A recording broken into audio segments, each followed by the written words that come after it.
and threaten to expire. I'll never understand women. No, it's not the whole kit and caboodle of the ladylike female race. Nobody beats my ma in the ladylike department, and she never once in my lifetime went silly over a snake or a mouse either.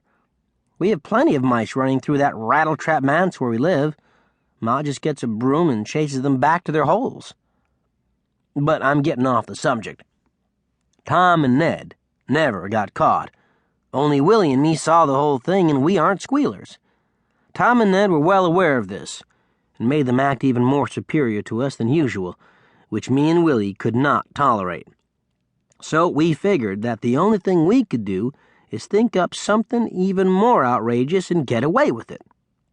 Only we'd be smarter than them. We'd not even let Tom and Ned see us. Then they wouldn't know for sure we'd done it. They'd just go crazy wondering over it.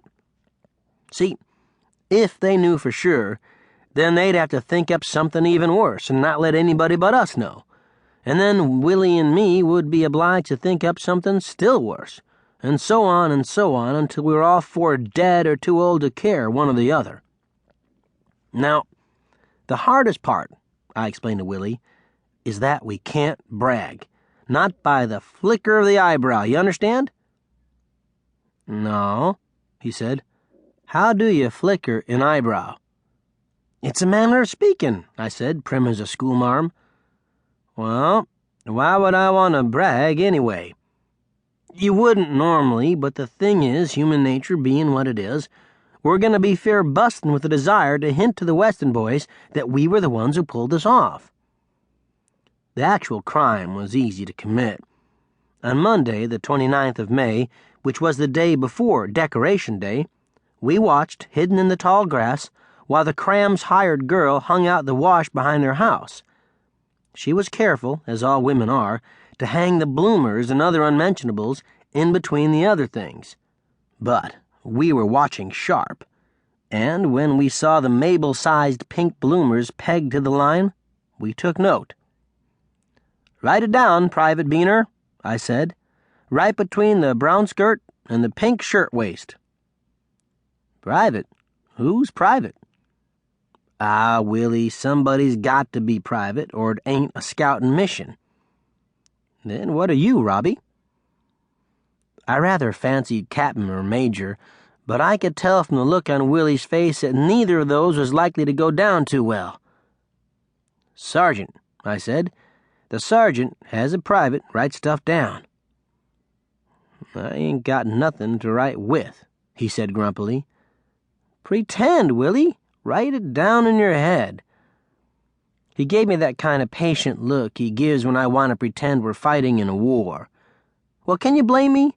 I wasn't born when they fought the Great War to end the oppression of slavery, and when they were sending troops to avenge the Maine and free the Cubans from Spanish tyranny, I was only 9 years old. And I don't think there's ever gonna be a war I can really fight in. I can't write nothing down in my head. My whole forehead's turned to granite, trying to keep my blamed eyebrows from flickering. I gave up. We waited without whispering until we saw the hired girl go out the door with her basket, headed for the meat market and the general store. We'd already made sure the family had gone off somewhere. That's why we picked Crams. We didn't have any grudge against Mabel. No more grudge, that is, than we have against most girls. We crept down the hill, pinched just the one pair of bloomers, and tidied the line to cover the spot. The bloomers were still damp, but I carried them in my hand all the way up the hill to our secret place deep in the woods, an act which I considered fairly brave, but which Willie gave me no credit for at all. Willie's and my place used to be someone's cabin, but the last owner left 50 or more years ago, probably headed west. In those days, lots of people left Vermont, just up and deserted their hill farms looking for an easier life on the plains. Woods have grown up now where pasture and fields had once been. It's a bit spooky, that tumble-down cabin, but once Willie and me stumbled on it, we knew it was the perfect place for us. We can hide away there from the Weston boys and anyone else that aggravates us. Sometimes we read dime novels there that Ma never wants to see the likes of around the manse. Sometimes we talk. Sometimes we just go there to do nothing but get away.